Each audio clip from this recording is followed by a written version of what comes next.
성경을 공부하다 보면 번역의 차이에 대해 고민하게 되는 순간들이 있습니다. 특히 구약 성경의 그리스어 번역본인 70인역을 살펴보면 더욱 그렇습니다. 오늘은 그 중에서도 가장 흥미로운 사례 중 하나인 다니엘서 70인역의 독특한 특징들에 대해 이야기해보겠습니다. 다니엘서는 구약 성경 중에서도 특별한 위치를 차지하는 책입니다. 예언서이면서 동시에 묵시문학의 성격을 가지고 있죠. 그런데 이 다니엘서의 70인역 번역본을 자세히 살펴보면 정말 놀라운 사실을 발견하게 됩니다. 현재 우리가 가지고 있는 히브리어 마소라 본문과 상당한 차이를 보인다는 것입니다. 가장 극명한 차이를 보이는 곳이 바로 다니엘서 9장입니다. 이 장은 다니엘이 예루살렘의 황폐함에 대해 기도하고 천사 가브리엘이 나타나 70주에 관한 예언을 전하는 중요한 부분입니다. 그런데 70인역의 9장을 읽어보면 현존하는 히브리어 본문보다 훨씬 짧다는 것을 알 수 있습니다. 단순히 몇 단어가 빠진 정도가 아니라 전체적인 구조와 내용에서 상당한 차이를 보입니다. 예를 들어 히브리어 본문에서는 다니엘의 기도가 매우 상세하고 길게 기록되어 있습니다. 이스라엘 백성들의 죄를 고백하고 하나님의 공의로우심을 인정하며 예루살렘과 성전의 회복을 간구하는 내용이 구체적으로 나와 있죠. 하지만 70인역에서는 이런 내용들이 훨씬 축약되어 있거나 아예 다른 표현으로 되어 있습니다. 더 흥미로운 것은 70주 예언 부분입니다.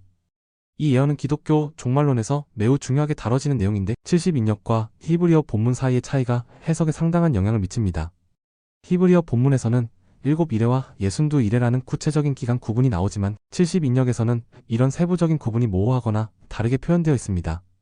이런 차이점들은 단순한 번역상의 문제로 치부하기에는 너무 크고 체계적입니다. 학자들은 여러 가지 가능성을 제시하고 있습니다. 첫 번째 가능성은 70인역 번역자들이 사용했던 히브리어 원본 자체가 현재 우리가 가지고 있는 마소라 본문과 달랐을 가능성입니다.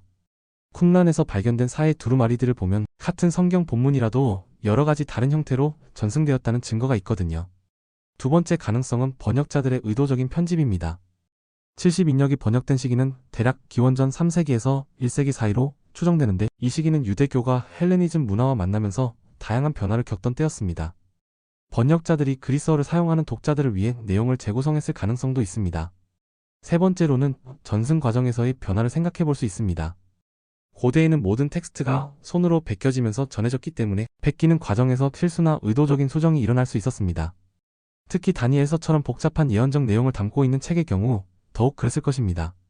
이런 차이점들이 오늘날 성경 연구에 미치는 영향은 상당합니다. 우선 본문 비평학에서는 어떤 읽기가 더 원본에 가까운지를 판단하는 중요한 자료가 됩니다. 때로는 70인역의 읽기가 히브리어 본문보다 더 원래 형태를 보존하고 있을 가능성도 있거든요. 또한 신학적 해석에서도 중요한 의미를 가집니다. 특히 다니엘서 9장의 70주 예언은 메시아의 오심과 관련해서 해석되어 왔는데 70인역과 히브리어 본문의 차이는 이런 해석에 새로운 관점을 제공합니다. 초기 기독교 교부들 중 상당수가 70인역을 기반으로 성경을 인용했다는 점을 고려하면 이런 차이점들이 초기 기독교 신학 형성에도 영향을 미쳤을 것입니다. 현대 성경 번역에서도 이런 문제는 여전히 중요합니다. 번역자들은 히브리어 마소라 본문을 주로 사용하지만 때로는 70인역의 읽기가 더 나은 의미를 제공할 때도 있습니다. 이런 경우 각 주나 대한 번역을 통해 다른 가능성들을 제시하기도 합니다. 다니엘서 70인역의 이런 특징들은 성경이 단순히 하나의 고정된 텍스트가 아니라 오랜 시간에 걸쳐 다양한 공동체에서 전승되고 해석되어 온 살아있는 전통이라는 것을 보여줍니다.